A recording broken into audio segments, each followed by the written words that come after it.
C'est l'un des plus grands artistes marocains, évidemment. C'est un peintre et c'est surtout un romancier à présent que j'accueille, Mahi Benbine. Et voici le 13e roman, La nuit nous emportera, chez Robert Laffont. Mahi, c'est une épopée d'une intimité bouleversante dans un Marrakech, des petites ruelles sombres. Parfois, dans la voix d'un enfant, on va être emporté dans une histoire qui nous bouleverse.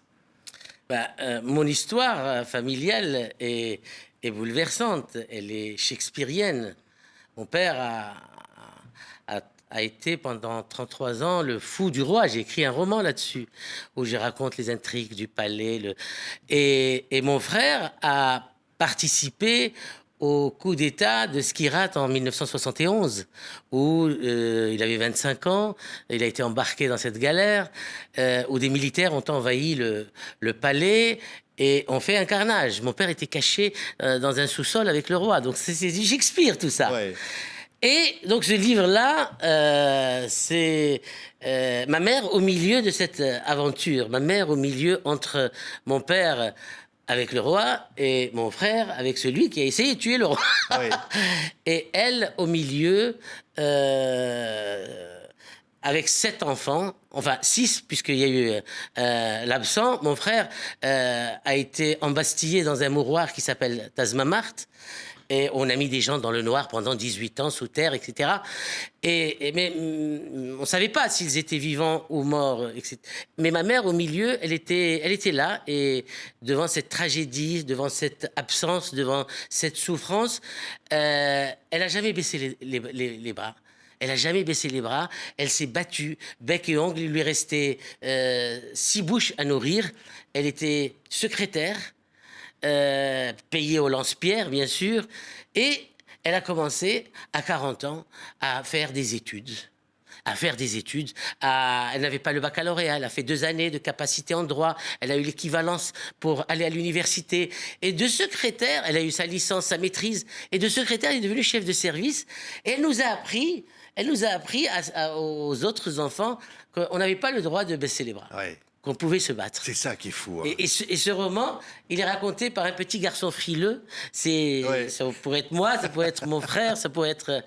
Et qui raconte ce monument de tendresse et cette force qu'elle nous a inculquée, vraiment. C'est vraiment le livre le plus difficile que j'ai eu à écrire, parce que même à 65 ans, quand on parle de sa maman, on devient un petit garçon et une petite fille. D'autant que c'est le petit garçon qui parle, le narrateur. Exactement. Il parle, il a peur, il est frileux et il raconte. Et il raconte sa vie à Marrakech pendant... Voilà... Ce qui est magnifique, c'est qu'on est au cœur de ce petit monde, de ce monde des sans-voix, de ce monde de la débrouille, de ce monde où il faut s'en sortir et où il y a beaucoup de solidarité aussi. J'ai grandi dans une ruelle au fin fond de la Médina avec rien. On n'avait rien. Et en même temps, on était extrêmement riches. Les gens étaient solidaires dans ces ruelles.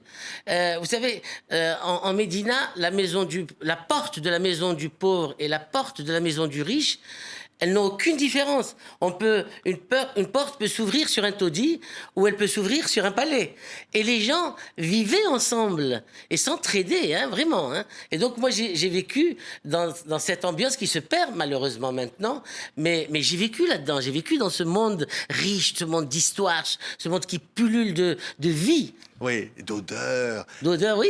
De choses absolument incroyables. Quand je parle de solidarité, c'est très très fort parce qu'il y a une adversité. Et l'adversité, c'est qu'il faut s'en sortir, qu'il faut survivre. Et puis aussi, il y a le monde qui va frapper à la porte. Il va y avoir des drames. Ma mère, il fallait être le premier de la classe. Quand j'avais 18 de moyenne, il fallait avoir 20. On a tous réussi. Mes sœurs sont devenues toutes professeurs à l'université. Moi, j'ai fait une carrière. Mon autre frère est devenu financier important à New York. Et même celui qui a fait la tôle, il a fait la meilleure tôle du monde. Ce rire, quand t'écoutais, c'est quand même chacun, tous ceux qui aiment Mahi Benbine, l'artiste que j'ai en face de moi, savent que ce rire qu'on entend là, qui raconte aussi quelque chose de fort, qui a une profonde humanité en vous, Mahi Benbine. Voilà, c'est la nature qui a fait ça, quoi. Ouais. Le rire est une forme de survie, une forme de résistance. Ben, vous savez, en Afrique, plus on s'enfonce, plus on rit. Oui. Les gens rient. Les gens rient en Afrique, hein. Moi, je viens de Dakar, il y avait la Biennale. Les gens sont joyeux, ils sont très pauvres, hein, Oui. mais ils sont très joyeux. Hein. C'est ce qui est d'ailleurs, on voit derrière là des œuvres, vos œuvres, Maï Binbine, parmi tant qui ont fait qu'aujourd'hui vous êtes exposé dans le monde entier. On peut dire un mot de Élévation silencieuse d'ailleurs, une très grande exposition qui va donc avoir lieu à la galerie 208. C'est aussi, on va voir les œuvres, c'est aussi à travers ça extérioriser ce qu'on ne pourrait pas extérioriser d'une autre manière, que ce soit à travers les mots, que ce soit à travers la peinture. Il y a des choses que j'arrive à dire avec les mots et il y a des choses que je ne peux pas dire avec les mots. Et en faisant des sculptures, des peintures, elles parlent mieux. Là, cette exposition, c'est une très grosse exposition au Mandarin oriental le 31 janvier. Et c'est sur un espace de 1000 mètres carrés. C'est la première fois où je montre une dizaine de sculptures monumentales. Et on en voit un peu là. Et des tableaux de très grande dimension. Et je suis très, très content parce qu'il y a Marrakech bouge maintenant. Il y a la foire 154 qui fait bouger la ville. Hein. C'est une foire magnifique. Et donc, il y a des événements partout. Et comme je préside le festival du livre africain de Marrakech, on s'est mis d'accord avec la foire 154 et on fait en même temps littérature et art plastique. Et vraiment, la ville, entre le 30 janvier et le 2 février, Marrakech respire au rythme africain. Il y a 40 ou 50 écrivains africains ou afro-descendants, et il y a une centaine d'artistes plasticiens, et c'est vraiment, Oui. faut être à Marrakech à la fin du mois. On dit ça, Maï Binbine. Les mots, les couleurs, les sculptures, on voit la peinture derrière là. Il y a quelque chose de viscéral dans l'art, qui est un besoin absolu comment dire, de partage au fond. Moi, quand je travaille pas, je m'ennuie. Alors, quand je peins pas, j'écris. Quand je n'écris pas, je sculpte. Quand je ne sculpte pas, je m'occupe des enfants dans les centres. Voilà, on est en train d'ouvrir 2 nouveaux centres maintenant, culturels, à Tanger et à Fès. Ça fera 8. Ce sont des centres pour des gamins Pour les gamins, qui peuvent s'en sortir, aider. Des centres culturels où on s'occupe dans chaque centre, on a 1000 enfants et on leur apprend la culture de la vie parce que à côté, il y a des gens qui veulent leur apprendre la culture de la mort. Et donc, nous nous occupons de ces enfants avec Nabil Ayouch. Nous avons créé Le grand réalisateur, Nabil Ayouch. Nous avons créé ces centres. Et là, nous avons fait récemment une levée de fonds à Marrakech qui a très, très bien fonctionné il y a 3 jours. Et on a levé 600 000 € pour les nouveaux centres. Et donc, voilà, ça continue l'histoire. Hein. Oui.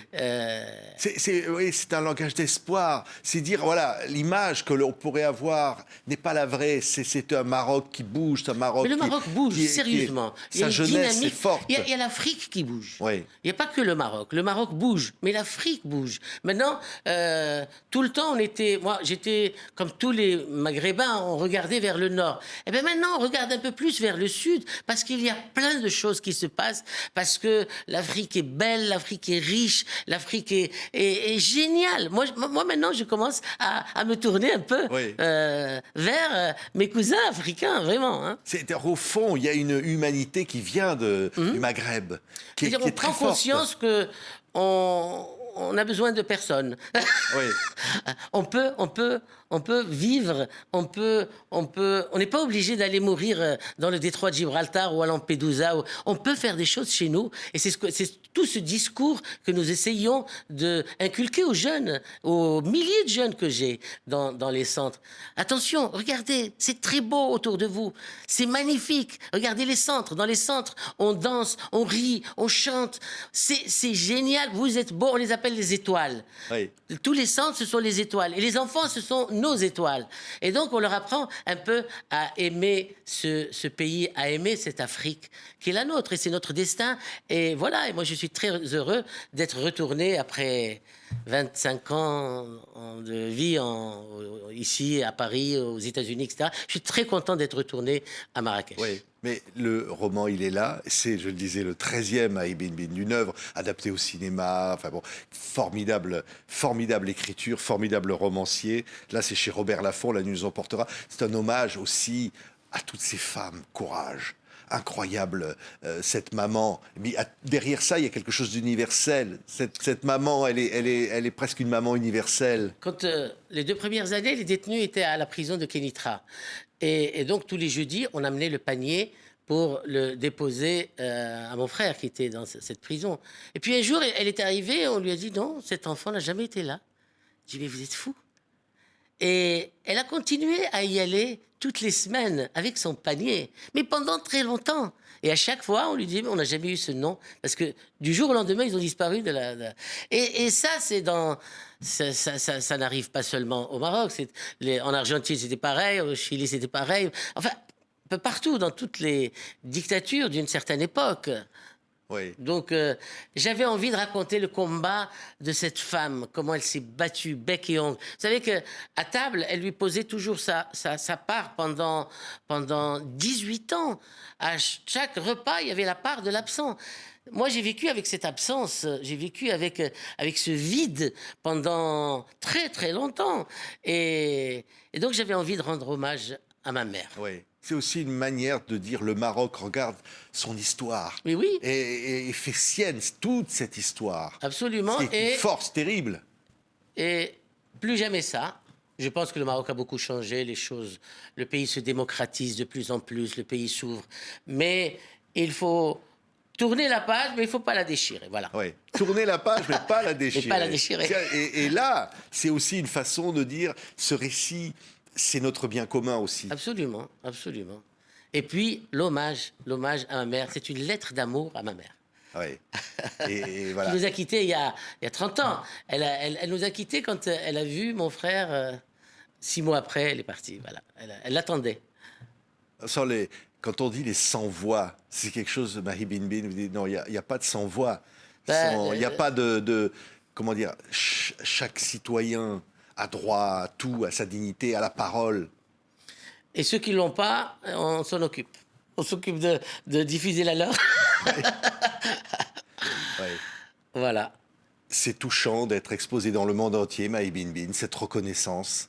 Ben, oui, ben, c'est une reconnaissance qui vient, 65 ans, hein, c'est le moment. Hein. Là, je viens d'entrer dans le Perez Art Museum à Miami, au Smithsonian à Washington, je suis au Guggenheim. Donc là, c'est l'âge des lauriers. Hein. Mais il y a eu 40 ans Ouais. de boxe. Ouais. Et comme on dit, de la terre sous les pieds, cette terre marocaine, quelque part aussi qui infuse, qui est dans votre corps, dans votre sang, Mahi Bin. Ah, absolument. Moi, j'ai dit ça à ma fille qui voulait vivre à Los Angeles et qui fait des designs de vêtements, etc. J'ai dit, viens à Marrakech. C'est de là où ça se passera. C'est à Marrakech. Viens. Elle est rentrée. Elle est rentrée, elle est designer, elle est heureuse, voilà, c'est bien. Le Maroc, c'est plus fort que tout. Oui. Plus fort, Maroc, y compris d'ailleurs que parfois les souffrances, parfois le passé, tout. Quand j'ai vécu à New York, quand j'ai vécu à Paris ou à Madrid, j'ai toujours écrit sur. C'était ma seule façon de vivre au Maroc, c'était d'écrire sur le Maroc. Donc le Maroc m'habite. Et Marrakech, c'est une ville miraculeuse, Marrakech. Oui. Souffle romanesque. Ah, il est là dans ce livre. Hein. La nuit nous emportera, le nouveau roman chez Robert Laffont, formidable roman de Mahi Bin. J'ai dit le souffle romanesque.